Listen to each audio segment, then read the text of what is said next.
Yes po, mga kabarangay, isang magandang hapon po sa ating lahat.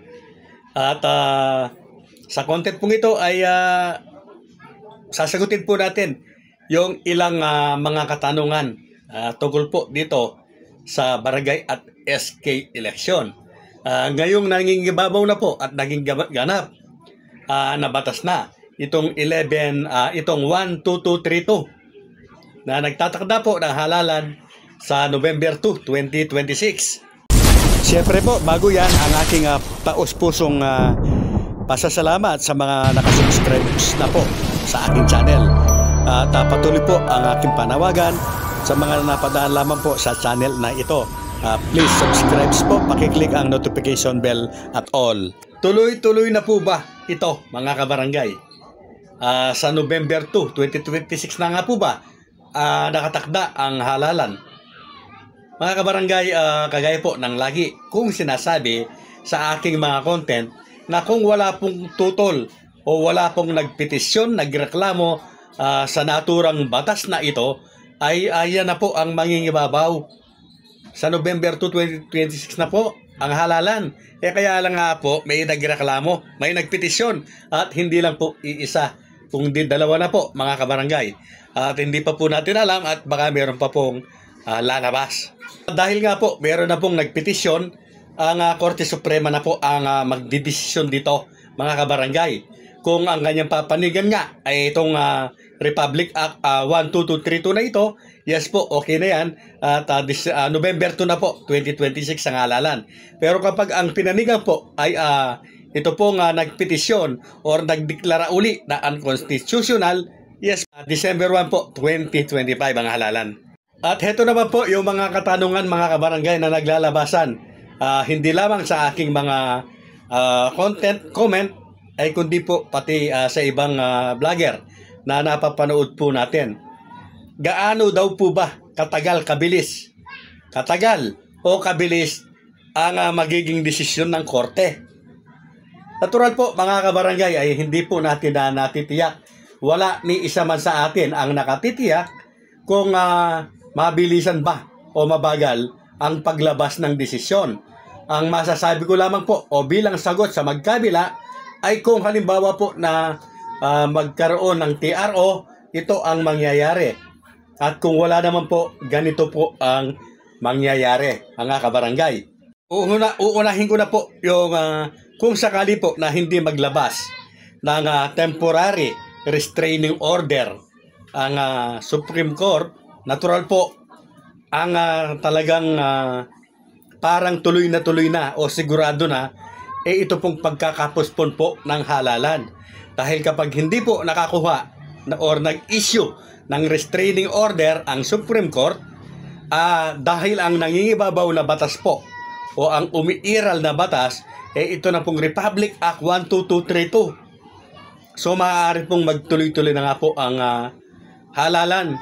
Lalo na kung ang sabi nga po ni Comelec Chairman Garcia, malinaw po na sinabi niya na kung sila po ay ipagkokomento lamang or komento lamang ang hihingin ng Korte Suprema, ay hihinto na po sila. Yes po, hihinto na sila sa paghahanda. Ibig pong sabihin ay tuloy na ang halalan sa November 2, 2026. At nabanggit din po ni Comelec Chairman George Garcia na kung sakali po ay nag-issue ng TRO ang Korte Suprema, ano po ang sabi niya? Yes po, ang sabi niya ay malamang tuloy-tuloy na po ang halalan sa December 1. Bagamat may mga content creator po na medyo nalihis ang pagkaunawa o pagkakaalam dito po sa temporary restraining order. Dahil may mga nagsabi po na 72 hours o 3 days, 30 days lamang ang itatagal nito. So kung ganyan lamang at totoo po sinasabi nila, talagang walang epekto po para sa petitioner ang TRO kung ganyan po ang duration niya. Subalit sinasabi po ng batas at ng iilan na mga magagaling po na election lawyer na kapag ang Supreme Court po, yes po, Korte Suprema ang nag-issue po ng TRO, ay pwede daw po itong unlimited or walang katapusan hanggang wala pong desisyon ang korte. So maliwanag na maliwanag po mga kabarangay na kapag nag-issue ng TRO, nag-issue po ng TRO ang Supreme Court, yes po, yan naman po ay malamang na tuloy na ang halalan sa December 1, 2025. Yan po ang katotohanan mga kabarangay. Yung pong naniniwala dahil po sa mga nababalitaan, napapanood na dahil napirmahan na ng Pangulo itong bill na ito at nagkaroon na nga ng numero or naging Republic Act na nga, napakalaki po ng kanilang paniniwala na tuloy na po ang halalan sa November 2, 2026. Hindi pa po mga kabarangay, hindi pa po tapos ang laban, sabi nga. Bagamat marami na po sa mga nakaupo ang tuwang-tuwa at ang iba po ay nagse-celebrate na. So hindi naman po natin maaalis yan mga kabarangay dahil nangingibabaw na nga po. Yes po, nasa ahead na po yung pagpo-postpone ng barangay dahil batas na nga po ito at na pansamantala po ay wala na muna itong Supreme Court ruling. Bakit ko po sinabi na pansamantala lamang na wala na muna ito mga kabarangay? Hindi naman TRO yan. Kaya ko po sinabi na pansamantala na wala na muna ito ay dahil pwede pa rin po siya o maaari pa rin siyang mangibabaw kung magkakaroon nga ng TRO. Kaya pansamantala wala muna siya.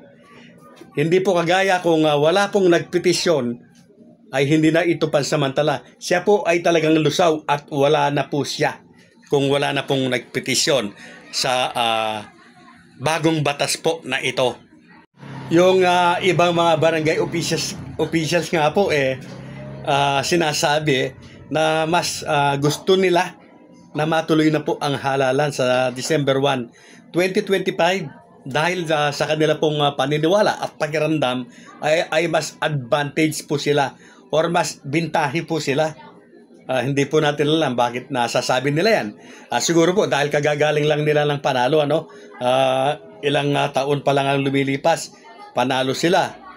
Pero meron pong iba na talagang iba ang pakiramdam.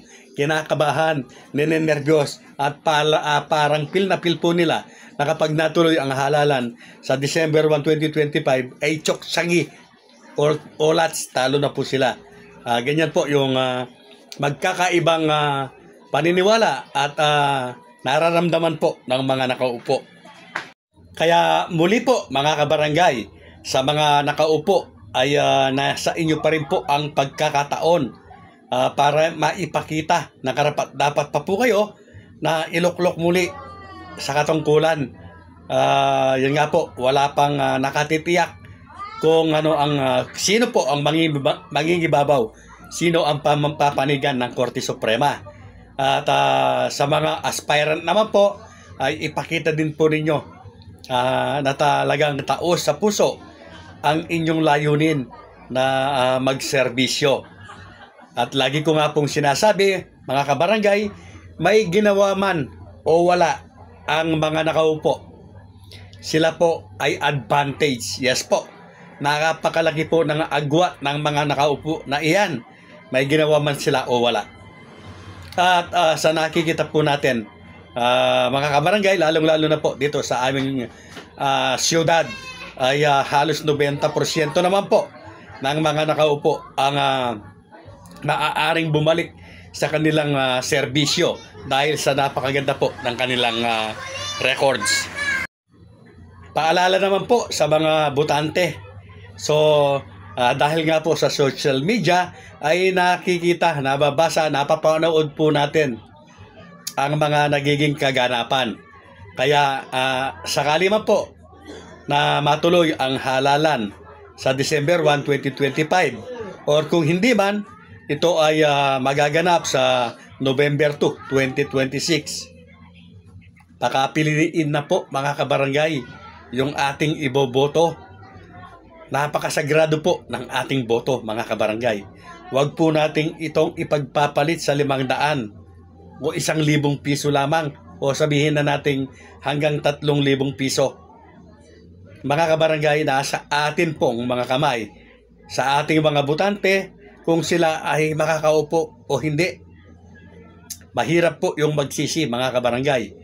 Sinasabi ko nga, kung ang halalan po ay magaganap sa November 2, 2026, 4 na taon po. Yes po, 4 years po tayong maghihirap kapag tayo po ay nagkamali ng ibinoto.